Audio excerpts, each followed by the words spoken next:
There's no doubt that art of all kinds impacts our culture in many different ways. Some good, some not so good. But there's a type of art that is purposefully designed through whatever medium it uses to infuse the light of Christ into its surroundings. We call that art sacred. And that's what we'll talk about tonight, so please stay with us.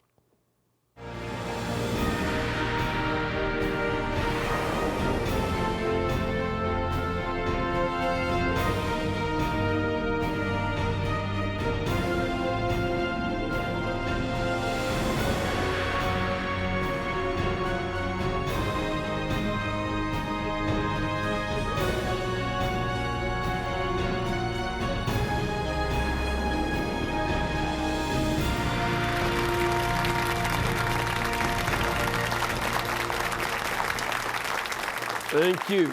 Thank you very much. And welcome, my father, Mitch Pacwa. Welcome to EWTN Live, where we bring you guests from all over the world. Our guest tonight will admit that you don't have to be an artist to appreciate beauty, but yet each one of them is working to glorify God and the saving power of Christ through the creation and promotion of original art within the support structure of a first-of-its-kind academy, which is called the American Academy of the Sacred Arts, in which visual artists, writers, composers, poets, architects, and actors can grow spiritually, support each other, learn their craft, and exhibit and sell their work. Here to tell us more about it, please welcome Paula Luskus, William Maffucci, and Stephen Kilpatrick. Welcome. Good to have you all here. Stephen? Good to have you all here. Thank you much for coming. And this is a very important thing. A lot of times people are in some ways unaware of the church's role in promoting art through Christian history. And also at times, they depreciate the art that we do have by saying, well, why doesn't the Vatican just sell all that art and give the money to the poor? To which I oftentimes respond, if you sell it to some multi-billionaire, it'll go to his house and the poor will never see it. Mm-hmm. Whereas they can walk into St. Peter's and it's free. You get to see beauty. So that's the other side of it.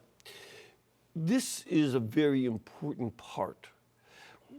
Where would you want to begin with the process that you have of getting this academy underway? Well, yeah, if I could start. Sure. The academy was founded in 1993 by Sister Mary Paula Beierschmidt, IHM. Wait a minute. I heard that name Beierschmidt a minute ago. Yes, you did. You heard the name Paula Beierschmidt a minute ago. We'll get to that. And we'll get to the bottom of that in a minute. So Sister Mary Paula Beierschmidt, she was a fabulously talented painter and sculptor. She was the first religious to attend the Pennsylvania and graduate from the Pennsylvania Academy of the Fine Arts. She knew very that prestigious school. Fabulous school. National quality. And she knew that among the papers of Vatican II were a call for the creation of academies for the training of sacred artists where they would be helpful.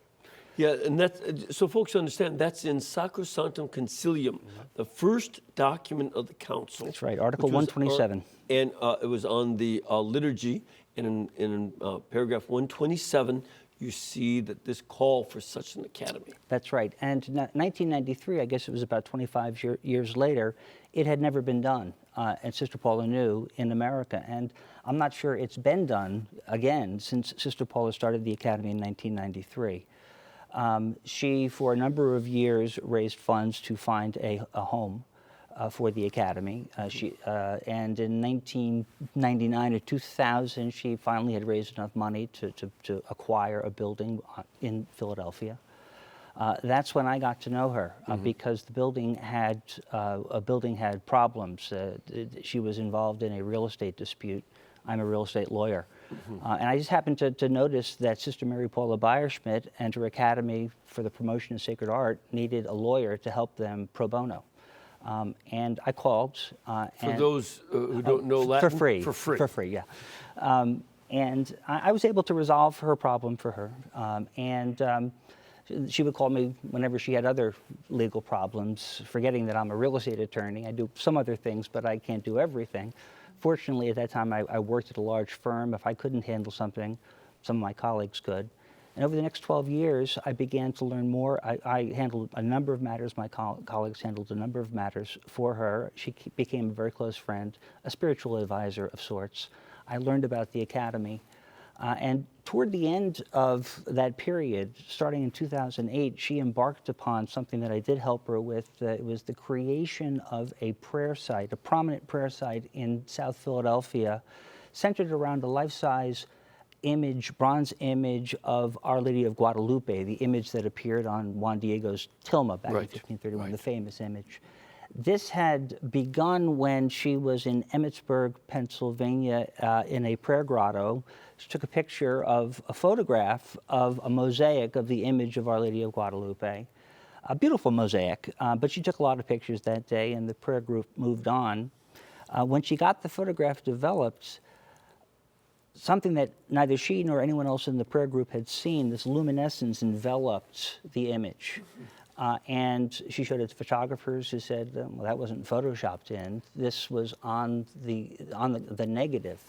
And then through a number of spiritual experiences that Paula and Steve may be able to describe more intimately than I, she discerned that the Blessed Mother wanted her to create this public prayer site in Philadelphia, birthplace of America, and dedicated to Our Lady of Guadalupe, who is patroness of the Americas, and just as importantly, patroness of the unborn. Now, Sister Paula, and I helped her with a few things. Sister Paula was, as I said, supremely talented artist. She had many other talents, a very generous person. But one thing, she wasn't a very good fundraiser. This project, to do it right, the way the Blessed Mother instructed her to do it, would require about $200,000, $250,000. She had raised just a small bit of that by September of 2013, when unexpectedly she passed away. I went to her viewing a couple of days later and to pay my respects. And a number of people, family members and friends, descended upon me to thank me. Sister Paula, I suppose, had mentioned that I had helped her with a number of projects, but they weren't thanking me for what I had done. They were thanking me for what I was going to do as the new president of the American Academy of the Sacred Arts. So they're making you an offer that... Right, that I couldn't refuse. I was voluntold. And really, I say this with complete sincerity. Somebody came to me among the relatives and looked at me and said, "You're going to do this." And I thought I was looking at Paula Beierschmidt. And I was looking at Paula Beierschmidt, and I said, "I've got to do this. I've been voluntold." And we did, in fact, raise the money. By the time Sister Paula had started, we hadn't even drafted a contract for Steve, but he had secretly begun the sculpture. And we wanted to complete the sculpture before Pope Francis came to Philadelphia for the World Meeting of Families. Sure.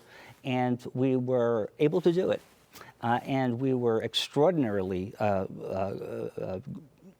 graced by the Archdiocese of Philadelphia to allow the sculpture to be placed in the Cathedral Basilicas of St. Peter and Paul temporarily after it was unveiled in May of last year. We hoped that it would stay until September when Pope Francis was there, and it did. It was there when Pope Francis was there. I understand, I'm not certain, that Pope Francis has a devotion to Our Lady of Guadalupe. Well, one day during the World Meeting of Families, it was a Saturday, September 26th, he mentioned to Father Gill, who we had worked with, that before he vested for Mass, that he wanted to spend some time with the Blessed Mother. So Father Gill said, "Oh, I know exactly the sculpture that you should see." So Father Gil walked Pope Francis over in front of Steve's sculpture.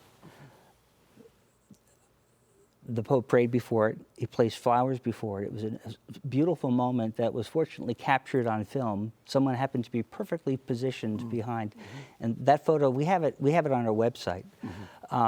And it was one of there are many remarkable things, but I'll end by saying that day, that morning of September 26, 2015, corresponded exactly to the Saturday morning 2 years earlier when Sister Paula passed away. Wow.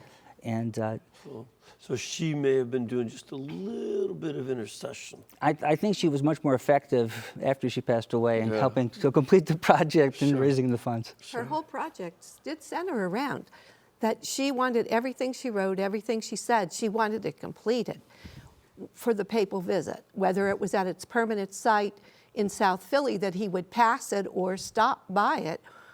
And unbeknownst to her or us, it would be at the cathedral when he came. Now, what's the relationship between your Beyer-Schmidt name and her name?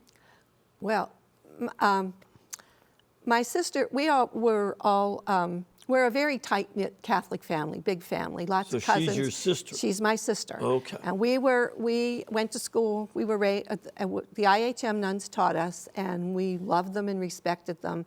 Sister had a tremendous talent, and she wanted to be a cloistered nun, and the bishop said, I really think you have so much talent that the world God needs you in the world.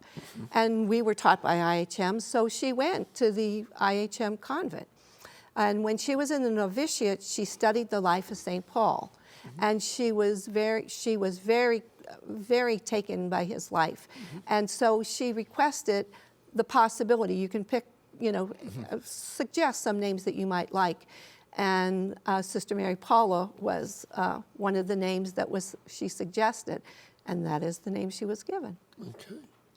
And so what role do you now have with all this, with this academy?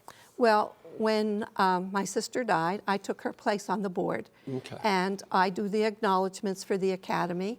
And we have a very tight-knit board and a very tight-knit advisory board.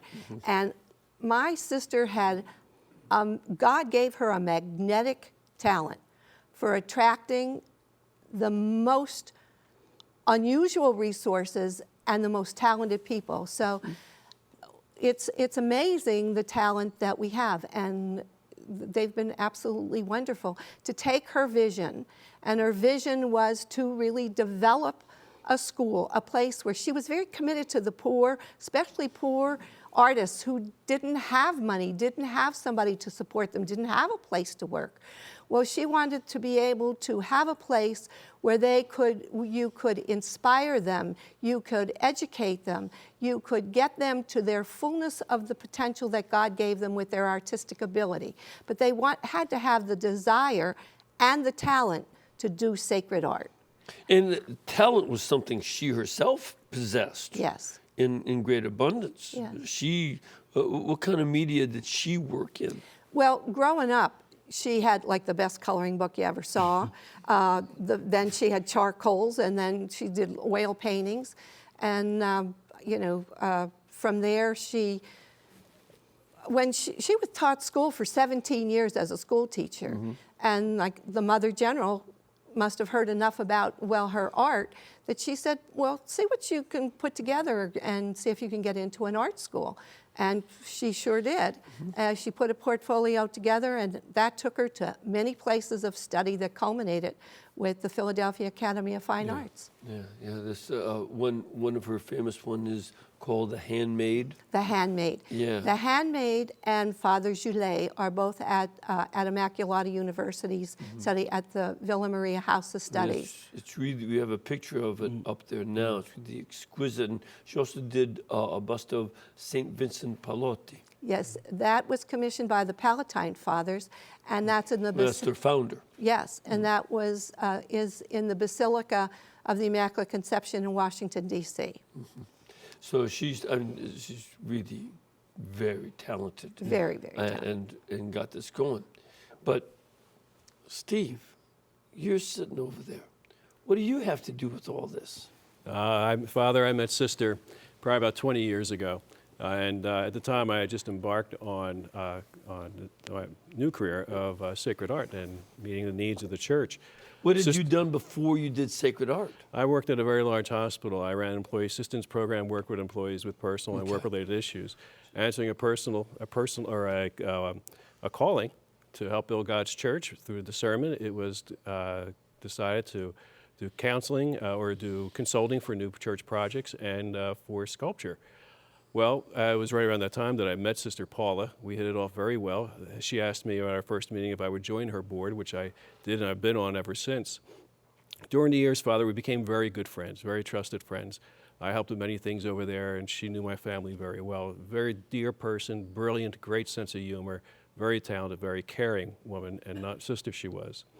It was back when as Bill mentioned, when Sister took the photograph of the mosaic of Our Lady of Guadalupe, she called me and she said, Steve, you have to come over and see this thing. And that luminescent image was there. Well, over the next couple of years or so, through prayer and discernment, Sister realized that the Blessed Mother wanted, as Bill said, a statue created, and Sister wanted me to create the statue. So we talked about it many, many times, and as time went on too, the Blessed Mother made very clear to Sister that she wanted certain enhancements made with this statue. And Sister, if she was nothing else, she was a perfectionist. And before Sister passed, she was at my studio, which she went to many times, and she saw the incomplete statue. And some of the specific things that the Blessed Mother had instructed was that the way the statue's face was to be created, as well as the tilt of the head, the baby bump. That was, the Blessed Mother told Sister that bump was to be obvious, as well as a knee. Detail was to be very specific, and other things too. Sister saw much of that before she died, especially the face, and she gave her approval for that. When one of the things too, it's kind of funny, is that Sister would often insist that the coloring of the statue be very specific. And many times we spoke of it, and I'd assure her, Sister, don't worry about it. We'll have those colors. And in bronze, Father, it's almost impossible to get those colors. I would leave her presence, I'd walk out and say, Lord, how can we possibly do this? But by the grace of God, we were able to. Let me just explain too, or let you explain, that you don't just sort of put some paint over bronze. No. No, that doesn't work. That's right. So you have to get the color into the metal. Is That's that correct? Yes, fortunately we used a very talented foundry, Loren Bronze in Chester, Pennsylvania, which is the foundry Sister wanted to do this. A patina, a coloring of that statue might have taken a half a day. We worked on that for over 3 weeks, and we were able to attain colors that before no one was able to attain some of those colors before.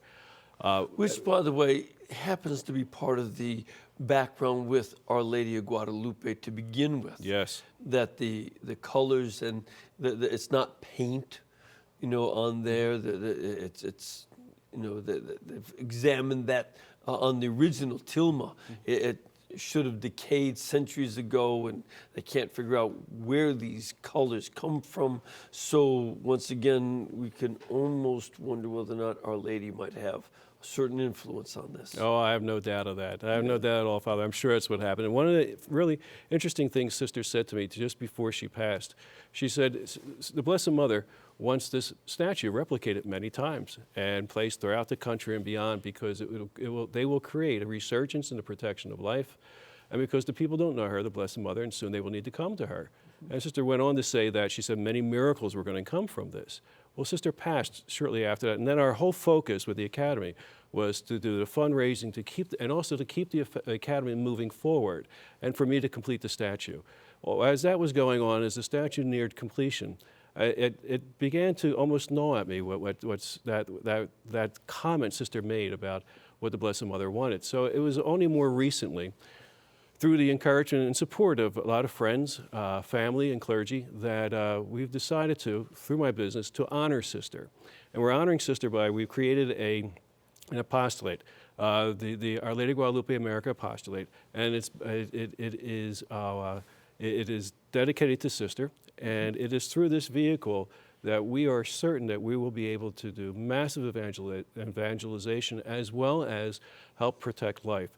As you mentioned a moment ago, well over 500 years ago, that image of Our Lady of Guadalupe on St. Juan Diego's tilma, it became a vehicle of unification, evangelization, and protection of life.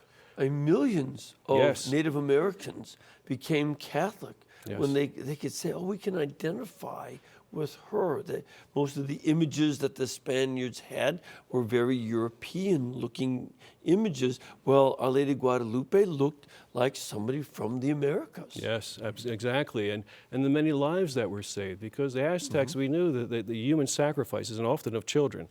And in today's time, Father, as we all know, if there was ever a time for unification, for evangelization, and certainly for the protection of life. So we are certain by these statues getting out there, which is what we want to do, that using the sacred art, specifically this what we believe is divinely inspired statue, image, reflection of Our Lady of Guadalupe, we're looking to create 3 different editions of it, reproductions of it. And it's the 3rd edition that touches my heart the most, because that edition we're looking to give away for free. Free to parishes that have within their boundaries troubled areas where there's drugs, prostitution, where there's all sorts of problems, including abortion clinics. I was just going to ask. And what we're looking to do is, with that 3rd edition, cast them in a lighter material so it's easier to ship and to install, because we're going to ask the parishes that receive them not to put them at their churches, but instead, as the Blessed Mother instructed Sister Paula, to place this first statue right on Main Street where many things are happening. We're going to ask these parishes to place these statues right in the middle, the thick of where all these problems are. Our Lord didn't look to hang out with the rich and famous. He went to where the sinners were. He went to where their problems were. The Blessed Mother does the same. As we go to her, we go to Jesus. By having these statues in those places, we're convinced it's going to create a complete change and just a bringing people closer to our Lord, just as that image did over 500 years ago. And we're looking to do that. A very brilliant Catholic author and lecturer, Brian Gale, mentioned to me just recently. He said, Steve, what we have to do is find just one angel from each diocese. Angel being an individual, a group, an organization, a company, to purchase one of the first editions. He said, if we do that, we'll have the funds necessary so that we can use a portion of those funds to pay for all the 3rd edition to go out. And what I'd like to do too is another portion of the funds to be able to put aside for a restricted savings account, investment account. So that once that is fully funded, that will be able to produce the needed income to produce more and pay for more and more of these statues every single year after year. And yet still another portion to give to their academy. As I mentioned, I've been involved with Sister in the Academy for so long. We have such a future ahead of us, Father. With additional funds coming in, we'll be able to grow and expand, and I have no doubt that within just a matter of years, we'll probably be the country's center focal point for sacred art. Do you have any students coming there now? Are there any students involved in this? Bill? Well, that's a great question, and this is a very timely event for us because we have been focused on the completion of the initial Guadalupe prayer site in Philadelphia. As I mentioned, I took over, that had been my focus. I can raise funds and organize. But Sister Paula founded the Academy for other purposes as well, and and education was chief among them. It was education that was mentioned in the Vatican document. So at this point, we've just rolled out a new website in which we've announced a series of lectures where people can come, and artists, established artists, can teach techniques in art. We'll have art historians. At first, there'll be free lectures, monthly lectures. We don't yet have studio space or classroom space for large classes, but that has very much been Sister Paula's intention, was that the space that we now have would be her administrative base, and then when this took off, we would have classroom space. In addition, very important to Sister Paula that she served to bring artists, people who can create sacred art, together with people that are looking, churches, organizations that are looking for sacred art. So we have on our website our new website, we have 2 registries. If you are an artist and people who specialize in sacred art, it's a tough life. It's a real tough life. Register with us. Tell us what your specialty is, what mediums you work in. And then if you are a group that might be looking for now or in the future to commission a sacred artist, register with us. This will be a searchable database. And through this, we will be able to do much more effectively what Sister Paula did with some effects before the internet in getting commissions for sacred artists. A number of the pieces that the Academy has commissioned were other artists, and they've graced they've graced churches and schools in the Northeast. We want to do that on a large scale, and we're asking artists and people who want to acquire their art, sign on to our website, register with us. We'll make a searchable database. There's no fee for this. We can't take any money for this. And if a commission results from it, we're not going to ask for any money. We just want to facilitate the creation of art. You see, and this is something that, on one hand, we correctly look back on some of the corruption in the past where clerics, popes, and bishops and cardinals became very wealthy. But without their patronage, you wouldn't have had Michelangelo. That's right. That's the other side of it. Yes, absolutely. And, we don't have that kind of situation today of, prelates who are in effect, multimillionaires and billionaires. But there are plenty of multimillionaires and billionaires. And before the government taxes your money away, why not contribute some of it to help bring beauty into the world? I mean, when you have a lot of money, you can only eat so much caviar. But you can use this gift and say, let's contribute to our society. And this is what, wealthy philanthropists have done throughout our histories in America. The Carnegie made a lot of money, but he started a university and museums and libraries, etc. This is a great thing for them to do and encourage the arts. Yes, we won't refuse money from wealthy people. Of course not. We encourage it. We really encourage it. We do. And a lot of them are very willing to be generous. They really are. But they want to make sure that this is going to a worthy project, that's a long-lasting project, one that will have a good effect. That's their concern and care about. They became wealthy usually by being very clever. They want to be clever in its use as well. That's smart. That shows the sign of somebody who really values things that are of merit.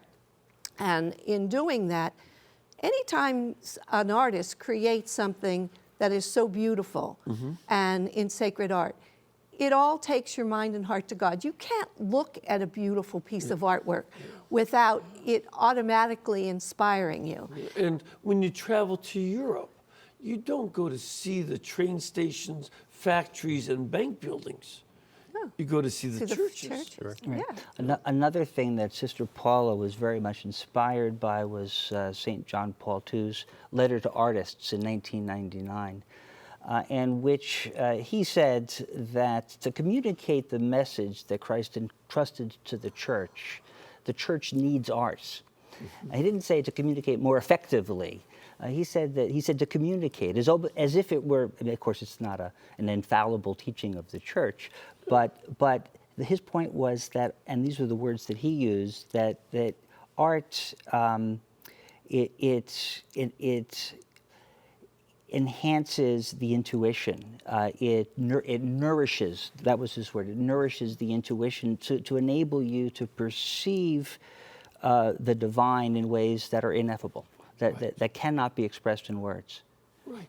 And that's why, I remember somebody talking about a conversation with Beethoven when they asked him, well, how would you explain the meaning of this piece? He said, if I wanted to explain it in words, I would have written words. I wrote music and just deal with the music, let the music speak to you. You're going to say something before, Steve?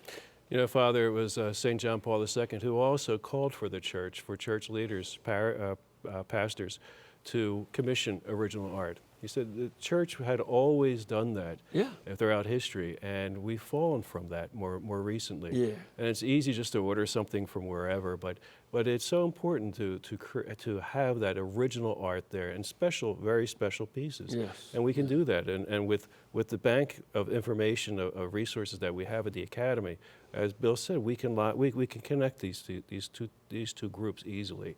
And hopefully your listeners and your viewers will reach out both to the Academy and also to my website to be the one angel from their own diocese. Let me give the information. It's called the American Academy of the Sacred Arts, and the area code, or the address on the internet is aasacredarts.org. aasacredarts.org, and the phone number is 267-620-1901. And also, if you want to find out more about Steve's work, and you can go to, again, it's on the internet, Kilpatrick Studio. Make that one word, kilpatrickstudio.com, and find out more about the pieces that are being made and will be made. We're going to take a break. We want to come back, though, and get some of your questions and your comments, as well as those of our studio audience, so please stay with us.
Hey, welcome back. Welcome back. You can see opened up with an image of Our Lady of Guadalupe.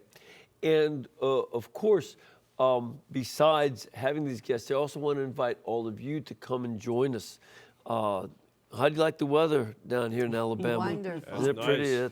Nice. Trees are all in blossom. You got your red buds, you got your pear trees, all that's in full blossom right now. Stay that way for a while.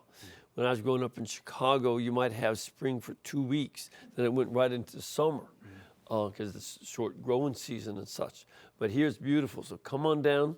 Contact our pilgrimage department at 205-271-2966, or go to the website EWTN.com. They'll give you information about times you can be in the studios for programs. Of course, the times of the masses, instructions how to get up to Hansville to visit the sisters and pray with them, and places to stay and eat and all that good stuff. So we'd love to have you come and join us.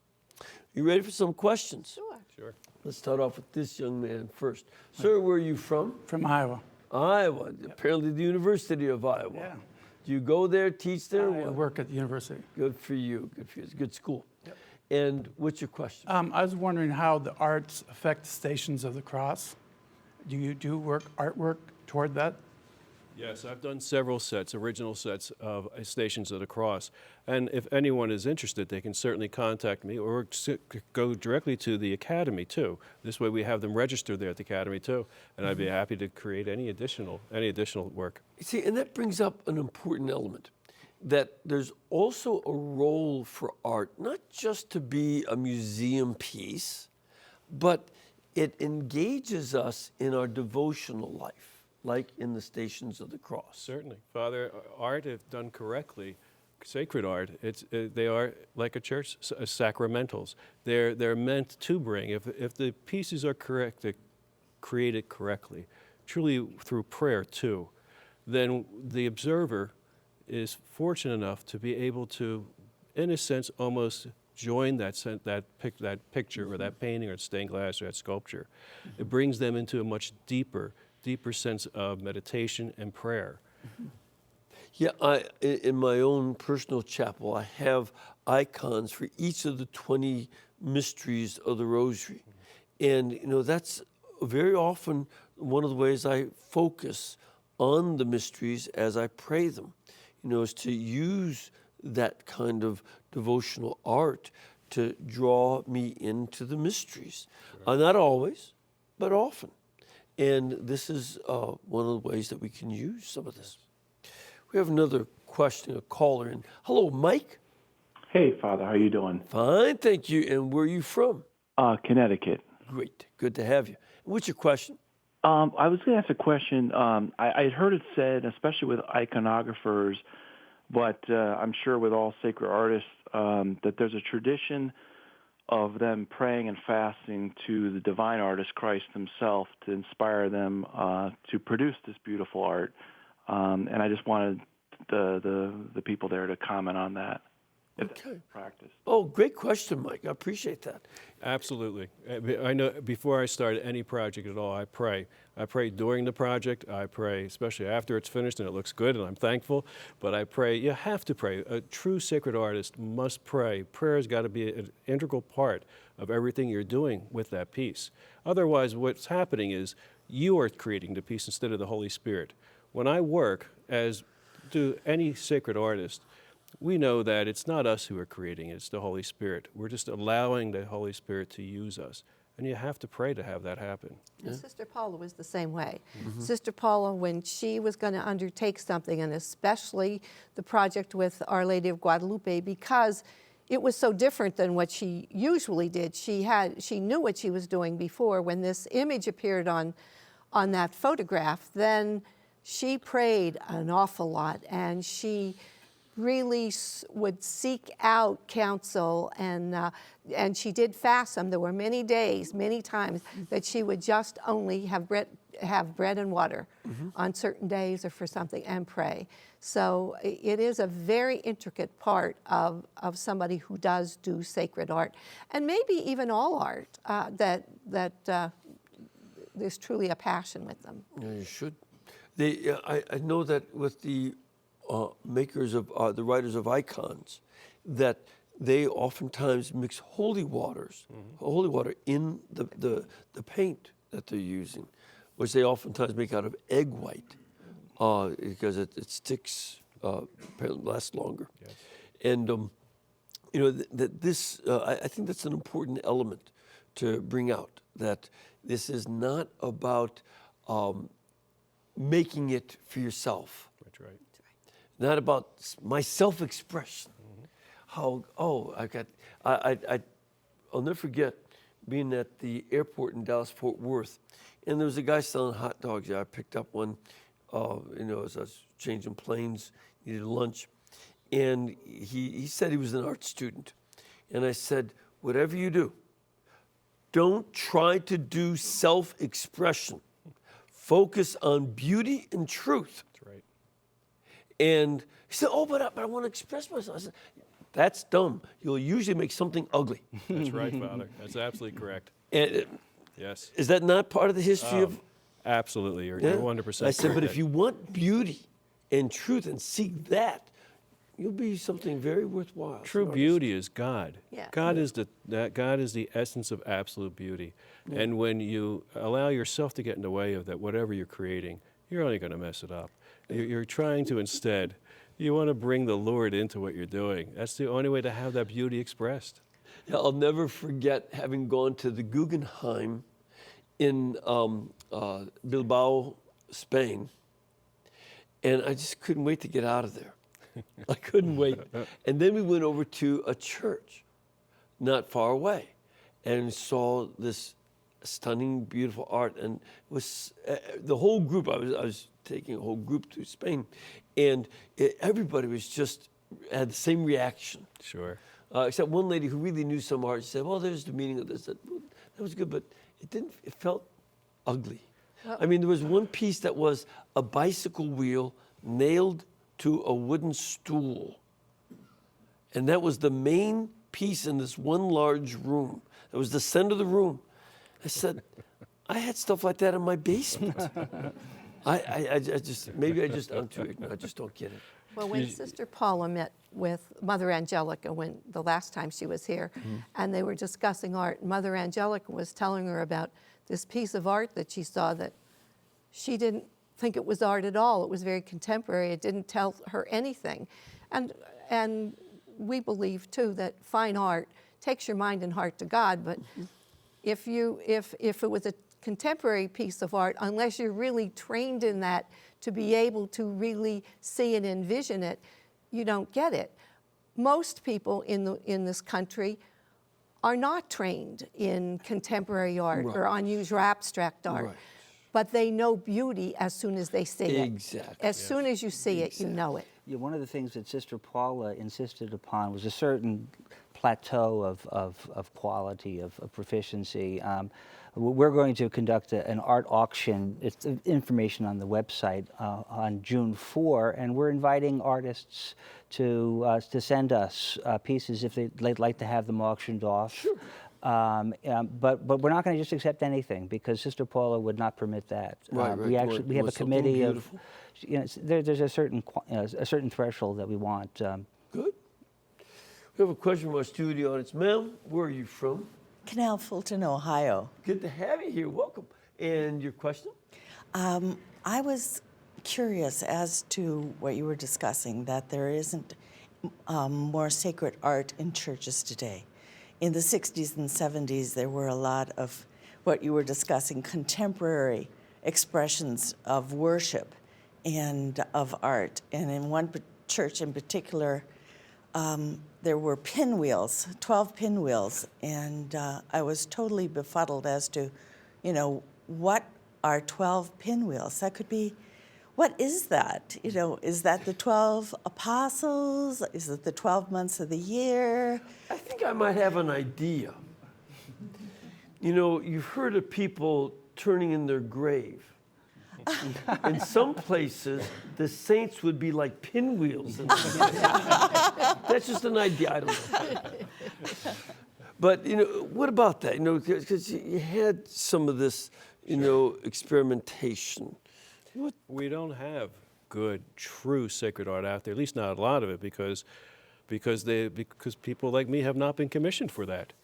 We've drifted away from the meaning. Our churches, we need to remember too, our churches, the symbols that we have within our church. We have a very, very rich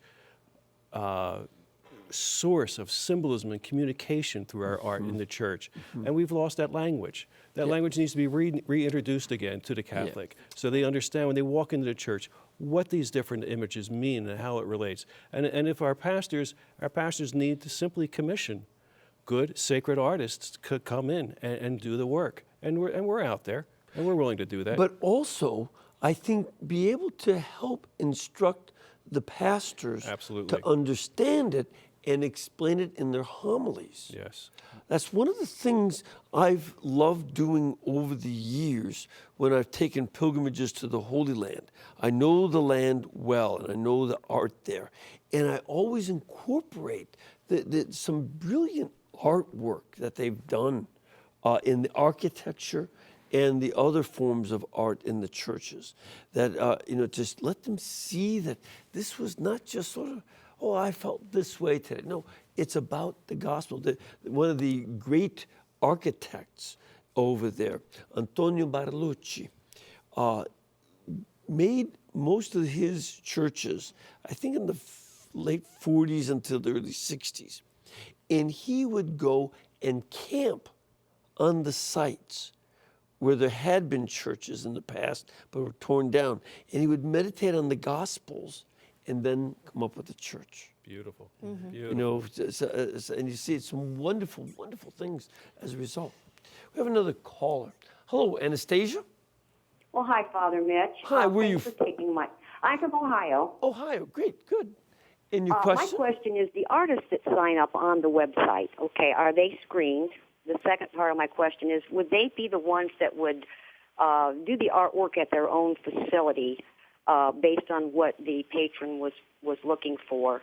And the other part of my question is, would they do stained glass? Okay. Now, is the studio's aim eventually to have studios there so the artists can come and work on location? So it's a rather multi-layered question, but I hope you can answer most of that for me. Well, you might have to hang on, make sure we don't forget some part. So, first of all, Sure. Bill, why don't you take that? Do the artists work in their own studios, or do they have to come to the academy? No, absolutely. At this point, we don't really have the facilities for artists to create work. So if they don't do it in their own studios, it won't get done because you don't have studios yet. Eventually, we hope to have another facility that will have space for the creation of art. But in response to the first question, yes, the artists who register are screened.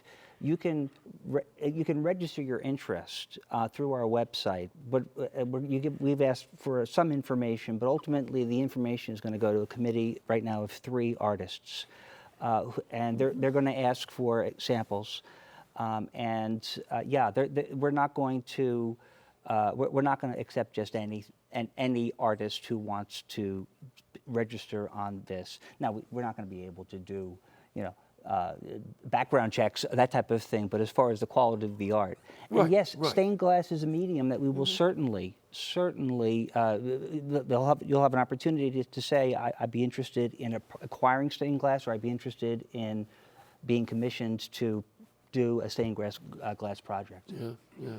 Some wonderful stained glass in our country, but a lot of it was made in Germany. Yes, that's right. Matter of fact, most of the best was made in Bavaria and Germany. Yes. And there's some stunning pieces around the country.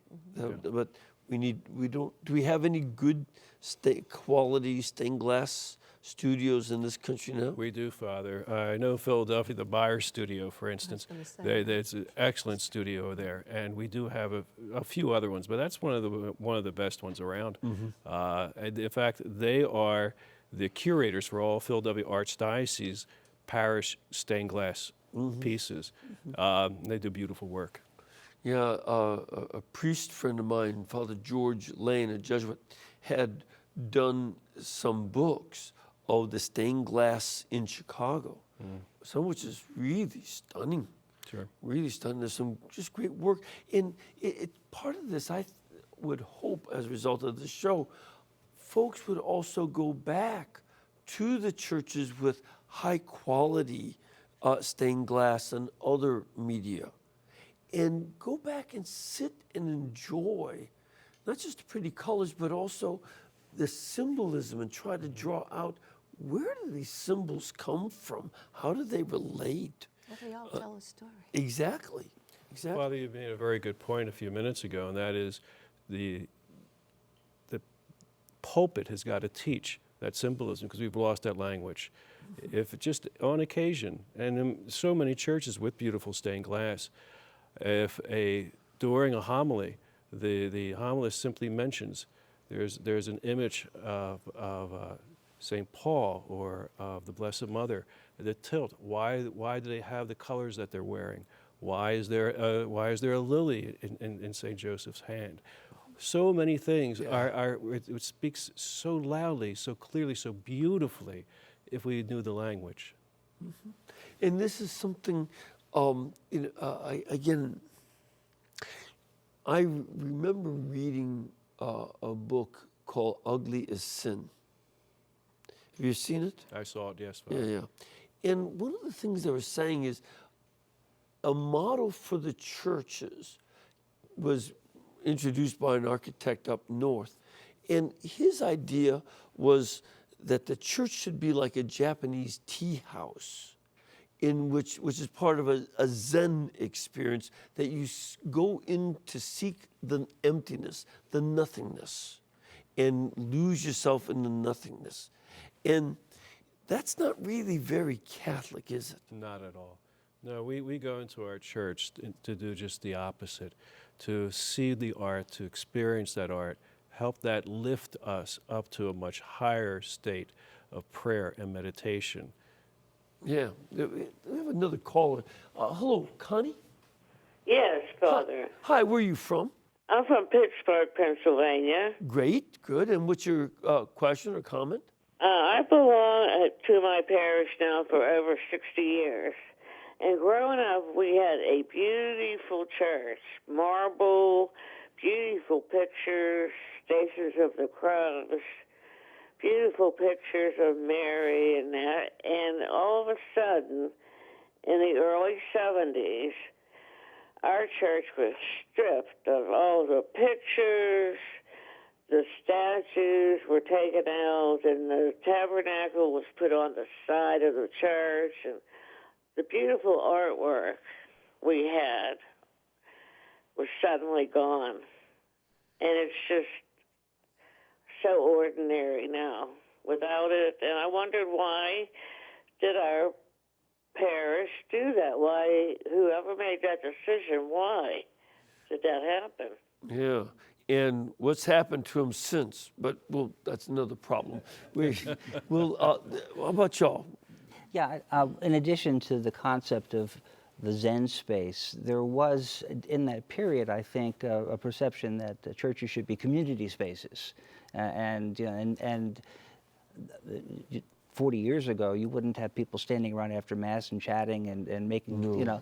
No. But that's all Sisters did not allow people to stand around inside the church and talk. The churches should have community spaces, or the church facilities should have community spaces, but the church itself is not a community space. That's not the purpose of the church. Right. And so that is, I think, explains to a large extent why many of the art has been stripped and the space has been left, open and. And I think, too, one of the issues, to speak to her question, in the early 70s, this was the time in which ecumenism was on the rise. And some people thought, well, statues really bother people from the other churches. Let's make them feel more comfortable. But then it ended up making the Catholics feel, like this lady, uncomfortable. And I've oftentimes thought, the removal of the art from the church is a big mistake, because when the priest's sermon is so boring that you need something to look at, then you take it away. At least I could have been looking at the stations or something nice, a nice stained glass window, or looking at a statue of Our Lady. It'd be better than just staring into space, or what happens, just not going. It's true. Yeah. Were you going to add something to that? Well, I think, too, what happened during that time, it was a misunderstanding of the Second Vatican Council, too, for many. And I believe, too, that it became, for many parishes and parish leaders, they sought to express something about themselves as opposed to the beauty of God in the art. And in doing that, they removed a lot of that. Yeah. You're going to add? Yeah, I was. Many times the Catholic Church, like you said, has lots of statues and lots of things. And I have had people say to me, well, your church has a lot of statues, a lot of whatever. Ours doesn't. And I said, well, when you're in your home, do you have a picture of your mother? Do you have a picture of your uncle or your nephews or your nieces or whatever? Well, yeah. Well, when you look at those, what do? Well, I think about them. So that's exactly what we do. Sure. When we see those statues. Sure. It reminds us of the lives they led and the things that they gave to all of us. Right. And they are perfect examples of people who were just normal people who had trials in life just like everyone else does. Yet they conquered those things and brought their minds and heart to God, and they're in heaven. Yeah, and we become, like Hebrews says, surrounded by a cloud of witnesses. I want to give the number again. It's the American Academy of the Sacred Arts, and you can go to their website, aasacredarts.org. Their phone number is 267-620-1901. Or you can also go to Steve's studio website, kilpatrickstudio.com. Thank you all very much for being with us. We've run flat out of time. And I want to give you all a blessing. Almighty God bless you, the Father, the Son, and the Holy Spirit. Amen.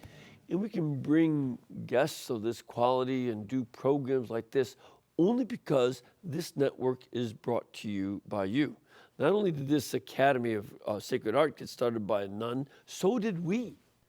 And that Sister Mother Angelica, who started us, very much wanted you to be part of keeping us going. So, as she used to say, please remember to keep us in between your gas bill and your electric bill, and I'll add your cable bill too, and we'll be able to pay our bills. Thank you, and God bless.